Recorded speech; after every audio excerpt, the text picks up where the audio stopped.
গেল ২৪ ঘন্টায় হাম ও উপসর্গে আরও ১০ জনের মৃত্যু হয়েছে।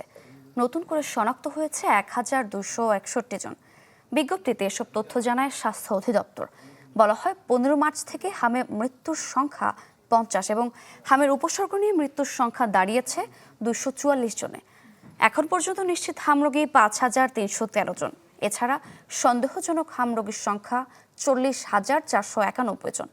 এ পর্যন্ত হাম সন্দেহে হাসপাতালে ভর্তি হয় ২৭,৮১৬ জন। স্বাস্থ্য বিশেষজ্ঞরা বলছেন, দেশে হাম সংক্রমণ এখনও সম্পূর্ণ নিয়ন্ত্রণে আসেনি।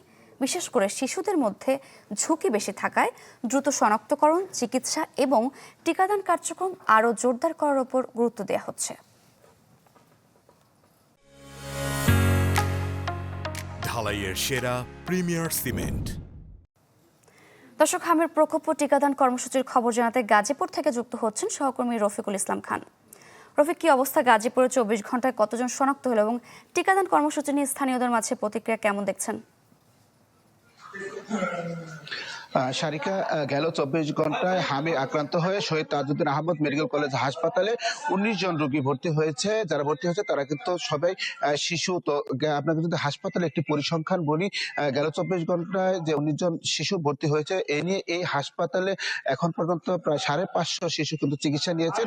হাসপাতালে এই মুহূর্তে আসলে ভর্তি রয়েছে প্রায় ৫১ জন রোগী। আর এই হাসপাতাল থেকে এখন পর্যন্ত ছাড়পত্র পেয়েছেন ৫০০-র উপরে। তো গড়ে হাসপাতাল কর্তৃপক্ষ যেটা জানাচ্ছে, গড়ে প্রতিদিন প্রায় ২০ থেকে ২২ জন কিন্তু রোগী ভর্তি হচ্ছে, আর ছাড়পত্র পাচ্ছেন বিপরীতে ১৫ থেকে ১৬ জন রোগী। আর বেশি রোগী হওয়ার কারণে কিন্তু অনেকেই হাসপাতালে সিট না পেয়ে আমরা যেটি দেখেছি মেঝেতে চিকিৎসা নিচ্ছেন। এবং যারা চিকিৎসা নিচ্ছেন তারা যেটি বলছেন, যেহেতু হাসপাতালে সিট নেই এই কারণে তাদেরকে বাধ্য হয়ে ফ্লোরে চিকিৎসা নিতে হচ্ছে। এবং হাসপাতাল কর্তৃপক্ষ বলছেন, যেহেতু রোগীর সংখ্যা বাড়ছে না এই কারণে তারা আলাদা আইসোলেশন সেন্টার করেও কিন্তু রোগী সামাল দিতে পারছেন না।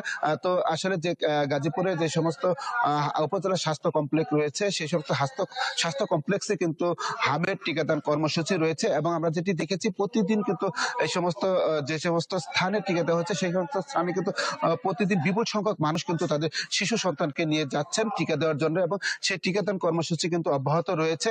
গাজীপুরে যে ৫টি উপজেলা স্বাস্থ্য কমপ্লেক্স রয়েছে এর বাইরেও কিন্তু টঙ্গীতে জেনারেল হাসপাতাল এবং কি বিশেষ ক্যাম্পিং করে কিন্তু টিকাদান কর্মসূচি রয়েছে। তো চিকিৎসকরা যেটি মনে করছেন, এই টিকাদান কর্মসূচির মাধ্যমে হামের যে প্রকোপ সেটি আসলে তারা নিয়ন্ত্রণ করবেন।